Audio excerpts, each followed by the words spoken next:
ग़ज़वे तबूक के हवाले से बात हो रही थी। दो तीन बातें मैं आपके गोश गुज़ार करूँगा तबूक के हवाले से, और कुछ नबी करीम रऊफ़ुर रहीम सल्लल्लाहु अलैहि वालैहि वसल्लम के जो मोअज़्ज़ात हैं इस तबूक के मौके पे। जो आया बय्यिना मैंने आपके सामने तिलावत करने का शर्फ़ हासिल किया है, इसका मतलब ये बनता है कि उन तीन के ऊपर भी अल्लाह ने मेहरबानी फरमाई जो पीछे रह गए थे।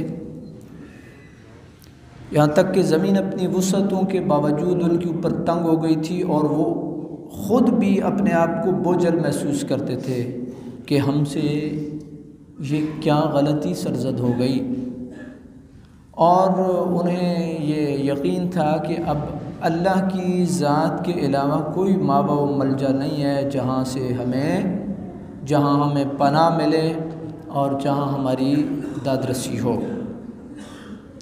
फिर अल्लाह ताला ने उनके ऊपर मेहरबानी की ताकि वो तौबा ताइब होते रहें।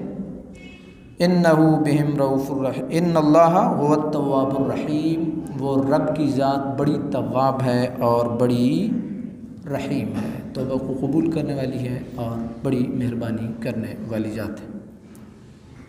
वाक़या मैं इतना लंबा आपके सामने नहीं रखूँगा। तीन बंदे हज़रत काब बिन मालिक, हिलाल बिन उमैया, मुरारा बिन रबी, ये तीन सहाबी तबूक में पीछे रह गए थे और बिना किसी उज़र के पीछे रह गए थे, सुस्ती की वजह से पीछे रह गए थे।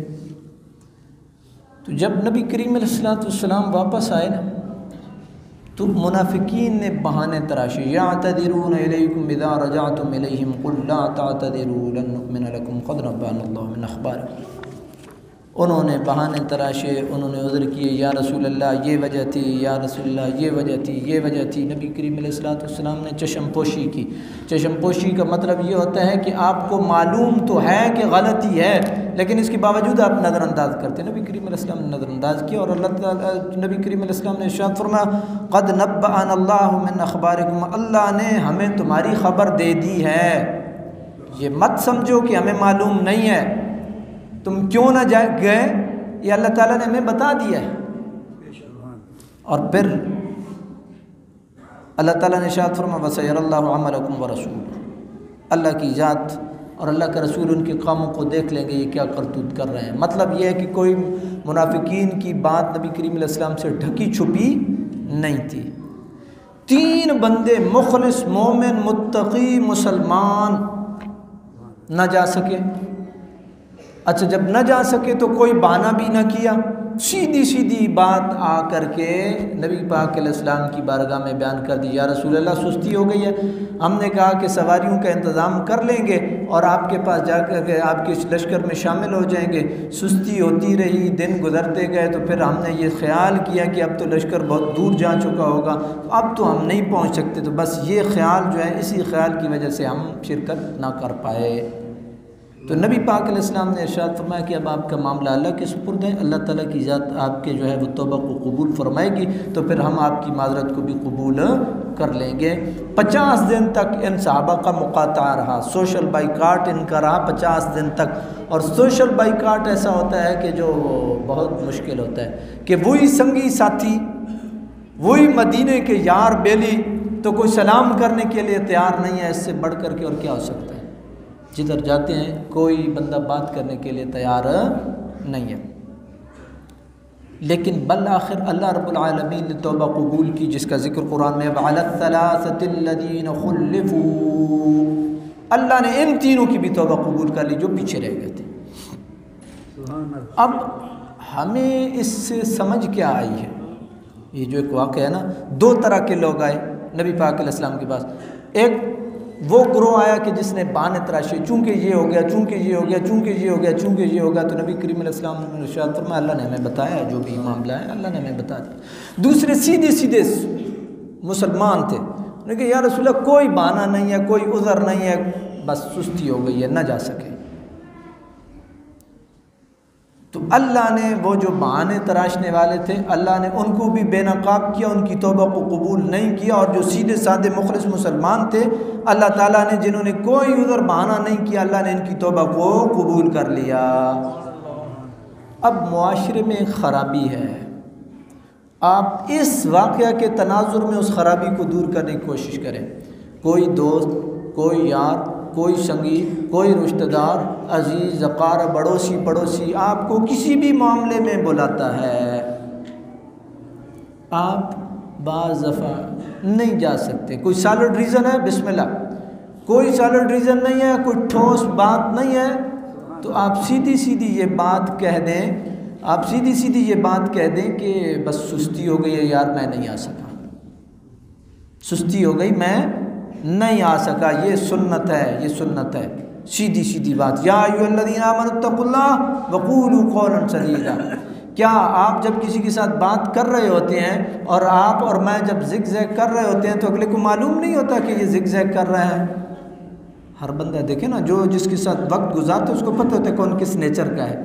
जब आप सीधी सीधी बात कर देंगे कि यार कोई बात नहीं थी, बस कमज़ोरी हो गई है, सुस्ती हो गई है, बस मैं नहीं आ सकूँ, तो वक्ती तौर पे हो सकता है उसके दिल में बात आए, लेकिन उसका दिल आपके लिए हमेशा हमेशा के लिए साफ़ हो जाएगा, जिस तरह यहाँ साफ़ हुआ है, जिस तरह यहाँ साफ़ हुआ है। अल्लाह रब्बुल आलमीन ने 50 दिनों के बाद तौबा जो है वो कबूल की है इन सहाबा की। इन्होंने कोई उज़र नहीं, कोई बहाना नहीं, कोई और माजरत खाना रवैया नहीं, सीधी सीधी बात की, या रसूलल्लाह सुस्ती हो गई है, हम माफ़ी चाहते हैं, बस कोई बहाना नहीं किया। तो अल्लाह ताला ने फिर मेहरबानी की है।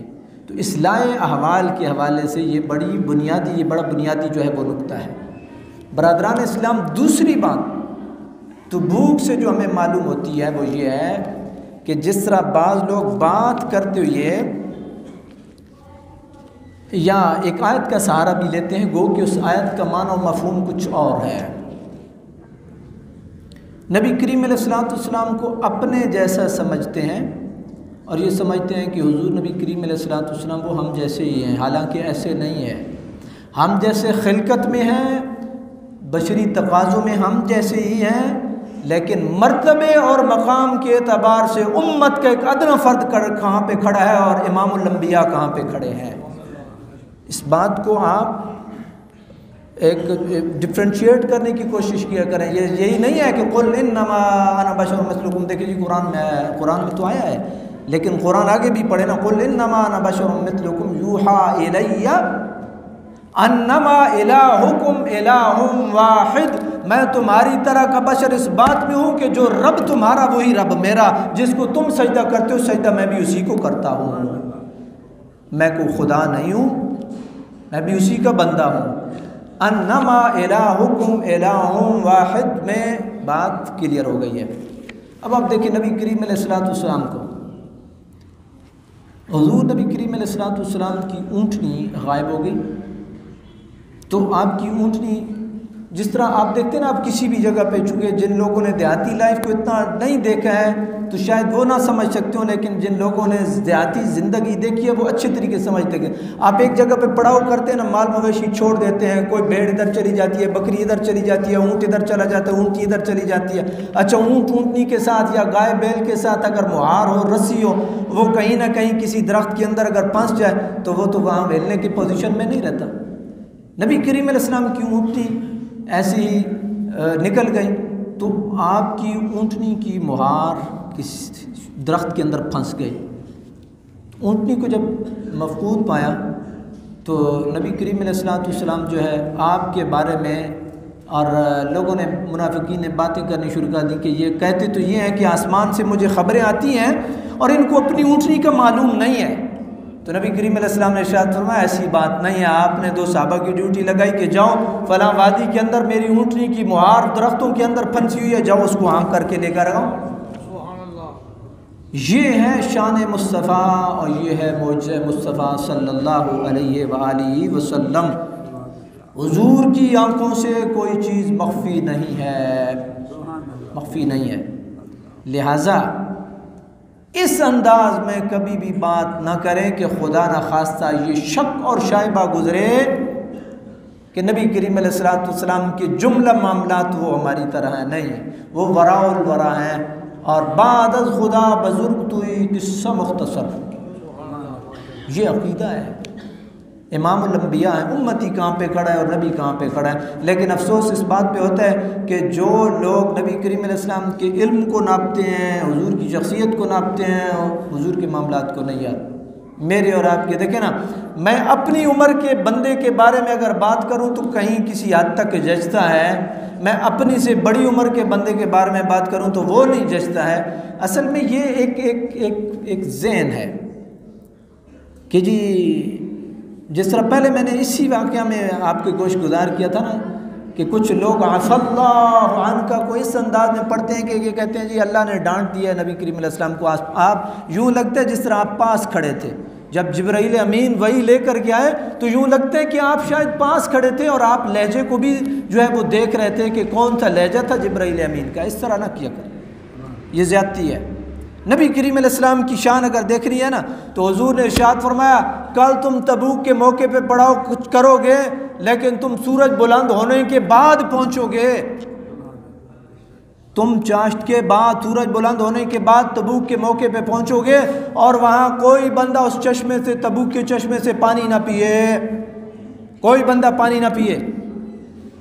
नबी करीम अलैहिस्सलाम ने इरशाद फरमाया, फिर सहाबा कहते हैं हम सूरज जब बुलंद हो गया, अच्छा खासा बुलंद हो गया, हम तबूक के मकाम पे पहुँचे, वहाँ पे चश्मा था और उस चश्मे से नहर इतनी बह रही थी जिस तरह जूते का तस्मा होता है ना, बिल्कुल मामूली सी, वो पानी जो है वो जारी था।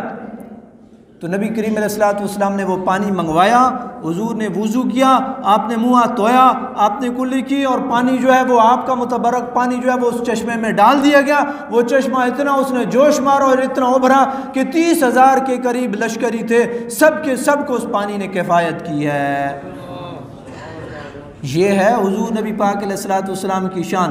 किधर आप और मैं घूम रहे हैं, कुल इन्नमा अना बशरुम मिथलुकुम। हमें तो 2 मेहमान फालतू आ जाए हमें तो वक्ता पड़ जाता है, हमें तो वक्ता पड़ जाता है, यार क्या होगा, कहीं रोटी ना कम हो जाए, कहीं सालन ना कम हो जाए। मुस्तफ़ा करीम अलैहिस्सलाम जो है थोड़ा सा, आप देखें ना जूते का तस्मा कितना होता है। जिन लोगों ने कुएँ जो छोटे छोटे कुएँ होते हैं उनको देखा होगा, उनके अंदर जो पानी जो है वो निकल रहा होता है, कितना होता है, खाल खाल किसी में बड़ा प्रेशर के साथ पानी आता है। लेकिन मुस्तफ़ा करीम अलैहिस्सलाम के उस बरकत से अल्लाह रब्बुल आलमीन ने 30,000 लश्करी जो है उनको उस पानी ने किफ़ायत किया। ये किसकी बरकत थी? मोहम्मद रसूलुल्लाह की बरकत थी।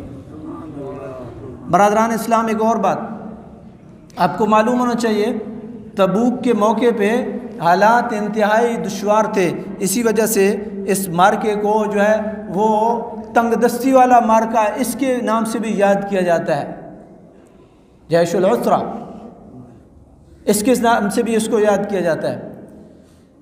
तो कुछ किसी के पास था ज़्यादा राह जो लेकर के चले, जब वो ख़त्म हो गया, थोड़ा रह गया, तो सहाबा कराम ने शिकवा शिकायत की नबी करीम अलैहिस्सलाम की बारगाह में।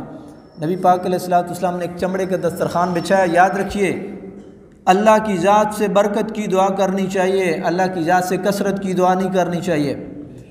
अल्लाह अगर कसीर दे तो उसमें बरकत डाले, अगर कसीर हो और बरकत ना हो तो वो कसीर भी कलील है, और अगर कलील हो और उसमें बरकत हो तो वो कलील भी कसीर है।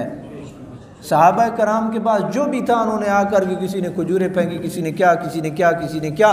नबी करीम अलैहिस्सलाम ने उस दस्तरखान के ऊपर दुआ मांगी, अल्लाह रब्बुल आलमीन ने उस दस्तरखान में इतनी बरकत दी, इतनी बरकत दी अल्लाह रब्बुल आलमीन ने कि सहाबा कराम के पास जो चीज़ थी उन्होंने खाया भी। उन्होंने वो जो तोशादान थे, किसी के पास ज़ाहिर बात है कपड़ा होगा, किसी के पास चादर होगी, किसी के पास क्या होगा, किसी के पास क्या होगा। जिस तरह देखिए ना, यहाँ से 30,000 बंदा निकलता है तो हर बंदे के पास कोई ना कोई चीज़ होगी अपने पास, किसी के पास क्या है, किसी के पास क्या है। सब ने जो जिसके पास था वो भरा भी, फिर भी दस्तरखान पे कोई कमी नहीं आई। ये है मुस्तफ़ा करीम अलैहिस्सलाम, और ये मुस्तफ़ा करीम अलैहिस्सलाम का मकाम। उम्मती मुस्तफ़ा करीम अलैहिस्सलाम को देखेगा तो इस एंगल से देखेगा, उम्मती इस एंगल से नहीं देखेगा कि ये नहीं हुआ तो ये नहीं हुआ तो ये नहीं हुआ। देखो क्या कुछ नहीं हुआ। मुस्तफ़ा करीम अलैहिस्सलाम ने जहाँ कदम मुबारक रखे, मदीना ही को ले लें, बीमारियों का गढ़ था। तो फिर एक मौका ऐसा आया कि तबीबों ने वहाँ से कूच किया कि यहाँ तो बंदा कोई बीमार ही नहीं हो रहा, अल्लाह रब्बुल आलमीन ने कितनी मेहरबानी फरमाई है। और आज भी उसकी बरकत आपको मक्का में इब्राहिम खलीलुल्लाह के कदमों की बरकत, मदीना में मोहम्मद रसूलुल्लाह के कदमों की बरकत आप भी आज मुलाज़ा करते हैं, आज आप भी मुलाज़ा करते हैं। आप गौर करें, ये है मुस्तफ़ा करीम अलैहिस्सलाम और यह है आपका मर्तबा और मकाम। बरादरान इस्लाम, इसी मौके पे हज़रत सैयदना सिद्दीक़ अकबर रज़ी अल्लाह ताला अन्हु ने अपने घर का सारा सामान हुज़ूर के कदमों में निछावर किया था, हुज़ूर के कदमों में निछावर किया था। और हज़रत उमर फ़ारूक, हज़रत उस्मान गनी, हज़रत अब्दुर्रहमान बिन औफ और हज़रत उस्मान गनी के लिए भी नबी करीम अलैहिस्सलाम ने बड़ी बाबरकत अज़ीम दुआ की थी। हुज़ूर नबी पाक अलैहिस्सलाम ने हज़रत उस्मान गनी के बारे में ये दुआ की थी, अल्लाह मैं उस्मान से राज़ी हूँ, तू भी उस्मान से राज़ी हो जा। तो जिससे मोहम्मद रसूलुल्लाह राज़ी हैं तो क्या अल्लाह उससे राज़ी नहीं होगा? इसलिए थोड़ा सा सहाबा के बारे में भी ज़बान खोलते हुए मुझे और आपको सोचना होगा। हम किसके बारे में बात कर रहे हैं? सैयदना सिद्दीक़ अकबर वराउल वरा, उमर फ़ारूक वराउल वरा, उस्मान गनी, जिनके बारे में मोहम्मद रसूलुल्लाह कह रहे हैं मा दर्रा अला उस्मान मा अमिला बाद हाज़ल यौम। उस्मान की आज की नेकी इतनी बड़ी, आज के बाद ये कोई नेकी भी ना करिए, एक नेकी इसके लिए काफ़ी है। यार मुश्किल हालात में अगर आपको कोई कंधा देता है, आप उसे ज़िंदगी भर नहीं भूलते, तो मोहम्मद रसूलुल्लाह तो बड़े वफ़ादार हस्ती हैं। ना मैदान हशर में भूलेंगे, ना आखरत में भूलेंगे, ना हौज़ कौसर में भूलेंगे। यह है मोहम्मद रसूलुल्लाह की ज़ात ग्रामी। बरादरान इस्लाम, इसी मौके पे नबी करीम अलैहिस्सलाम ने हज़रत अली अल मुर्तज़ा को ये इरशाद फरमाते हुए मदीना तय्यबा में छोड़ा था कि आपका मर्तबा और मकाम मेरे नज़दीक हुई है जो हज़रत हारून अलैहिस्सलाम का हज़रत मूसा के साथ था। जिस तरह वो नायब और ख़लीफ़ा थे ना, तो मूसा अलैहिस्सलाम तूर पे गए और उनको अपना नायब और ख़लीफ़ा और कौम का जो है वो सरप्रस्त बना करके छोड़ करके गए, इसी तरीके से आप भी मेरे नायब और ख़लीफ़ा हैं। हाँ, ये बात ध्यान में रखना, मेरे बाद कोई नबी नहीं है, नबूवत का दरवाज़ा मेरे ऊपर बंद है। ये नबी पाक अलैहिस्सलाम ने इस मौके पे कहा था। और हज़रत अली उल मुर्तज़ा चूँकि अखाड़े के आदमी थे ना, बदर में पहला उतरने वाला बंदा, दुनिया तो सुबह क़यामत बदर का नाम भी रहेगा और जहाँ बदर का नाम आएगा वहाँ पहले अखाड़े में उतरने वाला कौन था? वो हज़रत अली उल मुर्तज़ा, उनका नाम भी रहेगा। तो बदर में इन मुश्किल हालात में पहला बंदा जो उतरा, उसको अगर आप मदीना में छोड़ जाएं तो वो शिकवा तो करेगा ना। नबी करीम अलैहिस्सलाम से ये अर्ज़ की, या रसूलुल्लाह सल्लल्लाहु अलैहि वसल्लम, मुझे आप यहाँ जो है बच्चों में छोड़ करके जा रहे हैं। मतलब ये था कि मैं अखाड़े का बंदू, मुझे साथ ले करके चले। लेकिन नबी करीम अलैहिस्सलाम ने इरशाद फरमाया, तेरा मकाम वही है कि जो हज़रत हारून अलैहिस्सलाम का था हज़रत मूसा के, यानी तू मेरा नायब है और ख़लीफ़ा है। बरादरान इस्लाम, ये हैं खुलफ़ा, ये हैं नबी करीम अलैहिस्सलाम के यार। हर नबी करीम अलैहिस्सलाम के यार ने हर मौके पे वफ़ाओं की इंतहा कर दी है। हम जब भी उनका तज़किरा करेंगे तो हम उनका तज़किरा खैर से करेंगे, हम जब भी उनका तज़किरा करेंगे तो हम उनका तज़किरा खैर के साथ करेंगे। अल्लाह रब्बुल आलमीन की बारगाह में ये दुआएं, अल्लाह ताला की ज़ात इन अजीम हस्तियों जैसे इखलास, उस इखलास की एक झलक हमें भी नसीब फरमाए। आमीन व आखिरु दावाना अनिल हम्दुलिल्लाहि रब्बिल आलमीन।